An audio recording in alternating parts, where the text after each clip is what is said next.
If a company cannot generate operating cash on a sustained or consistent basis for a couple of years running, if they're being, if it's not a startup, in other words, uh, then there's a problem. They're going to have problems.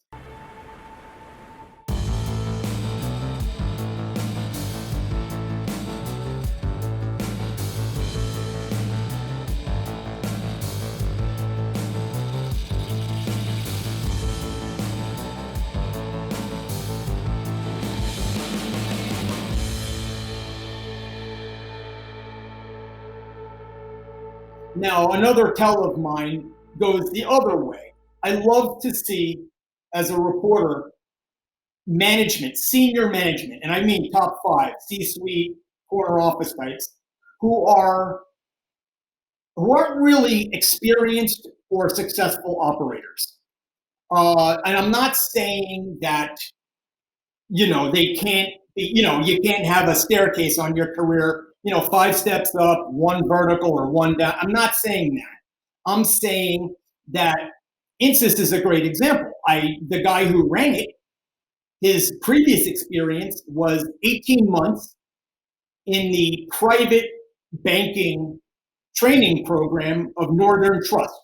Again, a fine company, very valid Midwest bank. I'm not crapping on it. It's just his entire CV was 18 months in that training position and an MBA from, I think, Northwestern. Again, fine school, but where are the senior operators?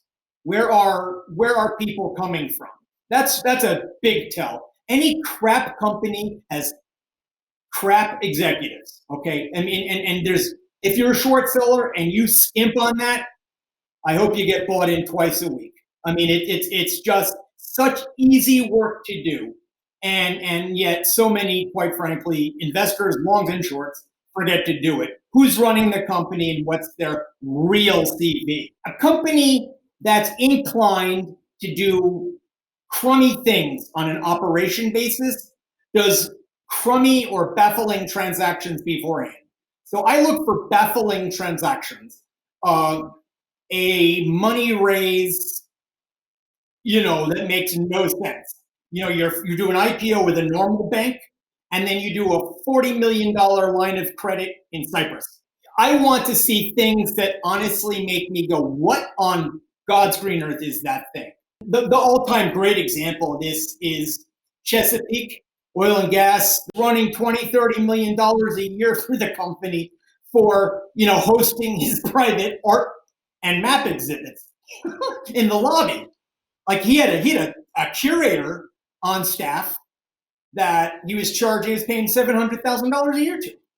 I mean, that's what I want to see. Offshore holdcos owning 5% of Chesapeake's drilling finds and stuff like that.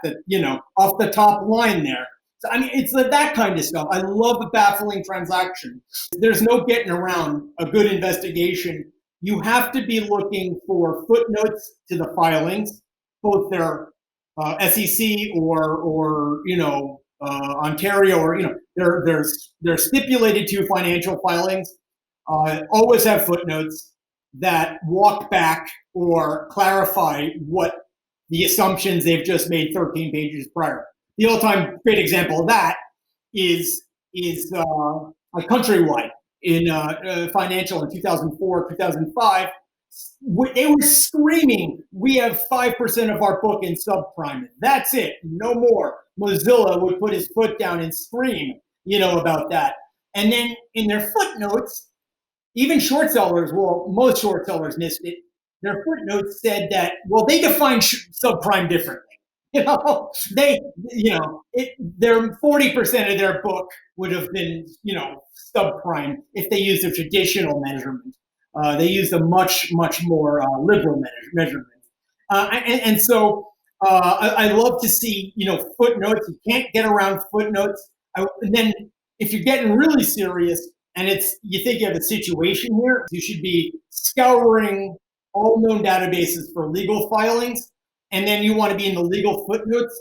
You want to be talking to people who litigated with or against the company. Another great tell is within that realm, companies that get sued for stupid crap.